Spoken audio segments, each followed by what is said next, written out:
ഞാൻ പറയാത്തൊരു കാര്യം ആവർത്തിച്ച് സമൂഹത്തിൽ ബിഗ് ബോസുമായി ബന്ധപ്പെട്ട കുട്ടികൾക്ക് കുറച്ച് പേർക്ക് ചൂഷണം നേരിടപ്പെടേണ്ടി വന്നിട്ടുണ്ട് എന്ന് ഞാൻ പറഞ്ഞതിനെ നേരെ ഓപ്പോസിറ്റാക്കി മാറ്റിക്കൊണ്ട് എന്തുള്ള ചോദ്യമാണ് ഇത് കേൾക്കുമ്പോഴത്തേക്ക്. അതാണ് എനിക്ക് നിങ്ങളുടെ തന്നെ 1000 സ്നേഹമുള്ള പോലെ തന്നെ നിങ്ങളെ കൂട്ടത്തിൽപ്പെട്ട ചില ക്രിമികളോട് എനിക്ക് ഭയങ്കര ഇറിറ്റേഷനുണ്ട്. മാധ്യമങ്ങളാണ് വില്ലന്മാർ. മാധ്യമങ്ങൾ നിങ്ങളല്ല വില്ലന്മാർ, നീ വളച്ചൊടിക്കുന്നതാണ് വില്ലന്മാർ. എടാ, മാധ്യമങ്ങളുടെ പണി എന്താണ്? ഒരു വാർത്ത മറ്റൊരാളിലേക്ക് എത്തിക്കുക, ഒരു മീഡിയം. ജസ്റ്റ് മാധ്യമം എന്ന് വെച്ചാൽ മീഡിയം.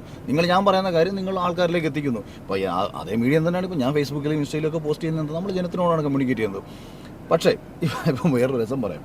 ഇപ്പം ഞാൻ ആക്ഷേപിച്ചു എന്ന് പറഞ്ഞൊരു പയ്യനല്ലേ, ഞാൻ കഴിഞ്ഞ ദിവസം നിങ്ങളുടെ മീഡിയയിൽപ്പെട്ടൊരുത്തൻ, അവനൊരു പെങ്കൊച്ചിനെ മുണ്ടുവെക്കി തുണിയഴിച്ച് കാണിച്ചെന്ന് പറഞ്ഞത് രാവിലെ അവനായിട്ട് ബന്ധപ്പെട്ട ആൾ എന്നെ വിളിച്ചു പറഞ്ഞു ആ പെങ്കൊച്ച് അവനോട് ചോദിച്ചിട്ടുണ്ടെന്ന് പറഞ്ഞു.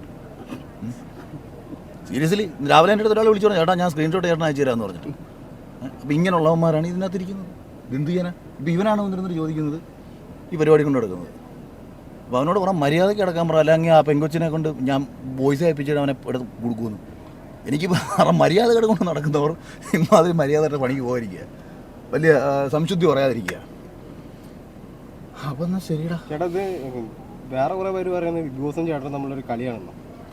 അതാണ് റേറ്റിംഗ് കുറവാണ് ബിഗ് ബോസ്. റേറ്റിംഗ് ഏറ്റവും കൂടുതലാണ്, TRP ഏറ്റവും കൂടുതലെന്നാണ് ഞാൻ 50 ദിവസം വരെ ഞാൻ അറിഞ്ഞത്.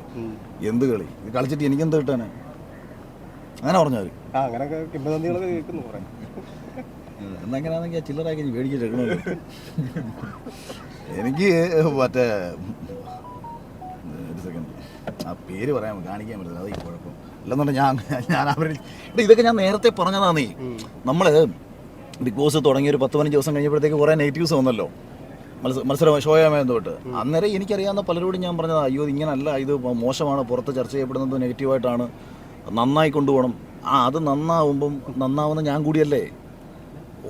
ഞാൻ പറയട്ടെ, ഇപ്പോൾ ഓൺലൈൻ മാധ്യമരംഗത്തെ അല്ലെങ്കിൽ ഒരു മാധ്യമരംഗത്തെ സിനിമാ രംഗത്തെ ഏതെങ്കിലും ഒരു വ്യക്തികളെക്കുറിച്ച് നല്ലത് സംസാരിക്കുമ്പോൾ ആ മേഖലയിൽ വർക്ക് ചെയ്യുന്നവർക്ക് അഭിമാനം ഉണ്ടാവും. ഇപ്പോൾ നിങ്ങളുടെ കൂട്ടത്തിൽപ്പെട്ട കുറച്ച് മുമ്പ് ഞാൻ പറഞ്ഞ അവനെ ഇത് കണക്ക് പോലീസ് ഒരു കേസിൽ പൊക്കിക്കൊണ്ട് പോയി കഴിഞ്ഞാൽ അവന് നിങ്ങൾ ഒന്നാണോ എന്ന് ചോദിക്കുമ്പോൾ നിങ്ങൾക്കൊരു നാണക്കേട് ഉണ്ടാവത്തില്ലേ? അയ്യോ ചേട്ടാ അങ്ങനെ ചെയ്യുന്നവരുണ്ട് ചേട്ടാ, അല്ലാതെ പെരുമാറുന്നവരുണ്ടെന്ന് നിങ്ങൾ പറയത്തില്ലേ? അതാ ഞാൻ തിരിച്ചറിയാൻ കഴിയട്ടെ. ഇപ്പം ഈ സീസൺ നന്നായാൽ അതിൻ്റെ അഭിമാനം എനിക്കും തന്നെയാണ്. അല്ലെങ്കിൽ ഈ സീസൺ മോശമാകുമ്പം ഈ സീസണിലെ എപ്പിസോഡ് കണ്ടിട്ട് ഒരാൾ എന്നെ അറിഞ്ഞുകൂടാത്ത ഒരാൾ എൻ്റെ അടുത്ത് വന്നിട്ട് ഇമാതിരി കൂറ പരിപാടിയാണല്ലോ എന്ന് പറയാൻ പാടില്ല. ഷോയുടെ ഭാഗമായിട്ട് നമ്മൾ പലതും സംസാരിക്കുകയും പെരുമാറുകയും ഈ ടാസ്കിൻ്റെ ഭാഗമായിട്ടൊക്കെ നമ്മളെല്ലാവരും കാണിച്ചിട്ടുണ്ട്. പക്ഷേ ജനങ്ങൾക്ക് ഭയങ്കര സംശയം ഉണ്ടാകുന്ന രീതിയിലാണ് ഷോ പൊയ്ക്കൊണ്ടിരിക്കുന്നത്. അതെൻ്റെ കുഴപ്പമില്ല. ഇപ്പോൾ തന്നെ മത്സരാർത്ഥികൾ എല്ലാവരും നല്ല മത്സരാർത്ഥികളാണ്. ആരിങ്ങനെ പ്രവർത്തകരുടെ ഭാഗത്തു നിന്ന് വന്നേക്കുന്ന കാര്യങ്ങളാണ് മോശമെന്നല്ലേ പറഞ്ഞത്. വേറെ വല്ലതും ഉണ്ടോ? ഞാൻ പോവുക, ഒരാഴ്ച ഞാൻ നാട്ടിലില്ല, ഞാൻ പോകുന്നു. ശരി.